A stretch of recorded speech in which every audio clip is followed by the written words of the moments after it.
Good morning and welcome back to Sunrise Extra Shot here this morning. I'm Julia along with Julia, Carlos, and Lindsay. Want to focus on the weather, of course, because you got that. I also see a little issue with traffic behind you, so you could probably delve into all.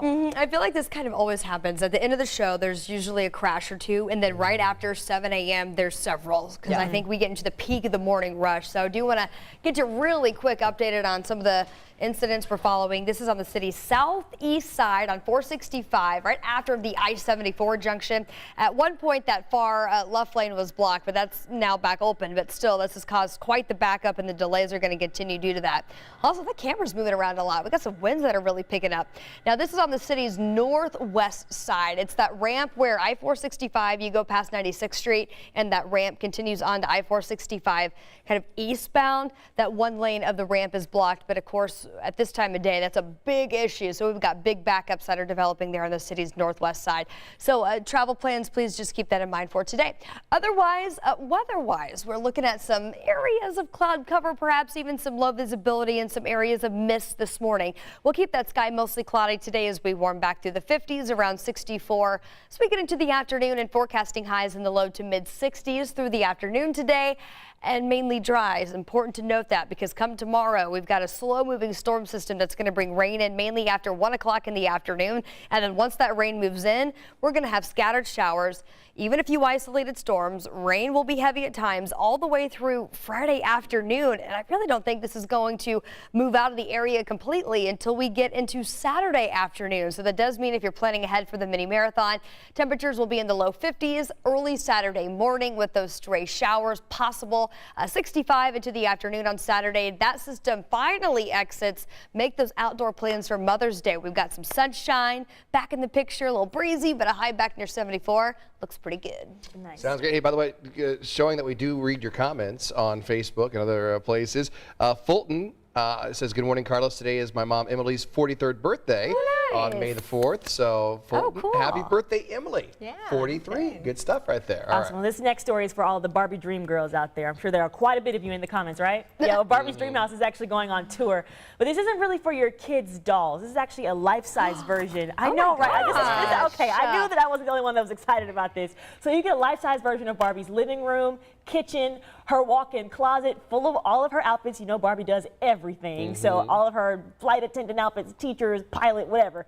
You can also sit in Barbie's pink camper and then strike a pose on the pink carpet. It opens up this summer in Toronto, but it is getting close to us because it's going to hit the road. It'll be stopping in Chicago too. I've said before that I was not a big Barbie doll kid. I didn't play with the dolls a lot. I had a friend that used to collect the dolls. Whenever we would go to her house, we could never play with them. They always had to be on display. Because she had all the collectible ones, and so I'm sure hers are probably worth some money right now. But I was I never got the point of the Barbie dolls. We couldn't play with them, but I did have a Barbie house.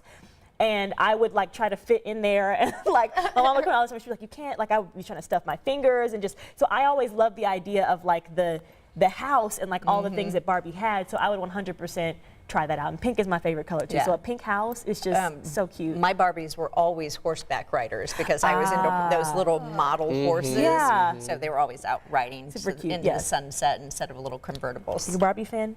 My sister had, I have a sister that's 6 years older than me. And she wanted to do hair when she grew up. So she would cut all their hair off. So by the time I inherited the Barbies, they had hair that was this big and sticking straight up on the side. You know, man. But yeah, my sister, she's older also, she took all of my dolls, and not just Barbies, but dolls, and gave them to the neighbors for TikToks. TikToks. Oh, that's worse. Yeah. Oh my gosh. Was it a whole pack at least, or she would trade a whole doll for I know that my mom lost it, and she was like, "You go get her dolls back." Negotiate back. That's funny. Wow. Well, speaking of kids, an excited toddler stole the spotlight at his mom's wedding in Michigan with a spontaneous sprint down the aisle. There he goes. Aww. That's Pierce. He's 3 years old. He was supposed to be the ring bearer, but come on. He saw mommy. He's like, I gotta go give her a hug.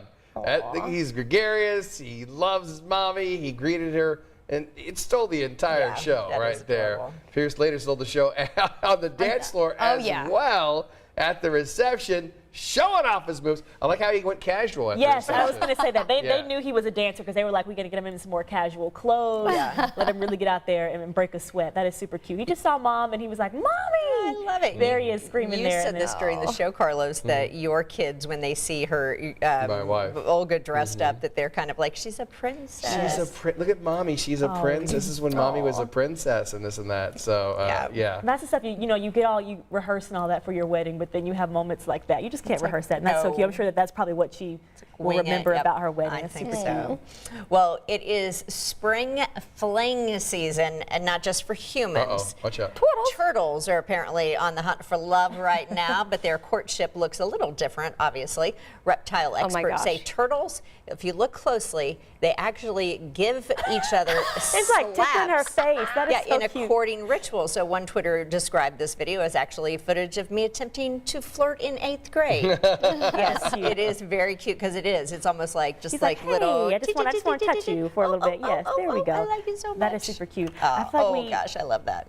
Carlos, we said I thought you were going to allude to this a little bit earlier, but may the 4th be with you. I feel like you haven't had an opportunity to tell everybody that just yet. Yes, you have to tell everybody. You're giving me the floor. I No, am I'm not giving going you to, the because I know that you guys are tired of me being a Star Wars fan. Never. This is literally the one day that we will allow it. Now the rest of the year. Tomorrow is Revenge of the 5th. But anyway, that's a whole other thing. But yeah, May the 4th be with you. It started back like in 1978. The movie came out, Star Wars came out in 1977. So May the Force be with you was this big thing back in the 70s. Everybody said, May the Force be with you. So then Margaret Thatcher was brought in as the first female prime minister of England, and one of the tabloids there said, hey Maggie, may the 4th be with you on May 4th. And that became kind of like, oh, that's kind of cool, okay? So they came up with this headline. So then a few years ago, like 10, 11 years ago in Toronto, then they started having May 4th as being kind of a holiday for Star Wars fans. And so usually the 5 people who run Star Wars, Lucasfilm, they'll release something on May the 4th that's really cool. So at the end of this month, on May 27th, there's this brand new show on Disney Plus called Kenobi, Obi-Wan Kenobi, which has got Ewan McGregor in it. You're going to want to watch it. It's going to be really good. But everyone thought that they were going to release some kind of like preview or kind of snippet of it on May 4th. They still might. I was going to say, you might be surprised Yeah, when they you still get online might. later But tonight. I checked Disney Plus, and the only thing that's on Disney Plus in the Star Wars department that's new is a new behind the scenes of the Book of Boba Fett, which looks stupid. But anyway, so there you go. So I'm like, come on, I want my Obi-Wan Kenobi. So there we go. So, I was checking the comments to see if you had any backup, if anybody was like with you on this. Well, because no one is, listen, I'm a nerd and I'm proud of it, okay? Just a huge Star Wars fan, and there's nothing wrong with that. Right, there's I mean, I think that's like kind of almost like a universal thing. I think so. Yeah, people love, listen, I've only been to one Star Wars convention, and it was right here in Indianapolis. Really? Yeah, I think it was, wow, it's probably about 15 years ago. There was a huge Star Wars convention in town. I actually interviewed Anthony Daniels, who plays C-3PO. Okay. And so, yeah, so there you go. So, so people in Indianapolis, they love Star Wars, and I'm just kind of sharing it with his dad. Plays CP3O or whatever that. He's that in little So a little costume. okay. So he's in the costume. So here's the thing. So in the original trilogy, he was a mime, and so that's how he got the role of C-3PO. And they loved his voice so much. They said, and he's the only actor who's been in every single Star Wars. Oh, I know this. I looked this up. That's the big I'm not gold gonna tell you how I spelled it, but gold Big guy, gold guy. right? Yeah, not the little robot. I'm like, isn't it R2D2? Is Yes. that Kenny, one? I know Kenny that Baker name. played him. okay. All right. Well, hey, you guys. May the thank you. 4th be with you yes, today. we do. A little update on my coughing, since I once again coughed. I'm going to the doctor's today, a pulmonologist, to help. Hopefully, I won't be coughing all over you. No, you're fine. We're gonna miss this cough, but it's become part of the show. Pretty much. I It's said like a today, I was mascot. like, do you want to record it? So next month when anyway. When it's gone. Hopefully, when it it's won't gone. be gone next month. Yeah. I think we'll be like race day. She'll be coughing on No, race no, day, don't but- jinx it. We want it to be gone very No, soon. exactly. Yeah. Right. All right, for Julia Moffett and her cough, Julia and Lindsay, I'm Carlos. Have a great hump day. We'll see you back here tomorrow on Sunrise. May the 4th be with you.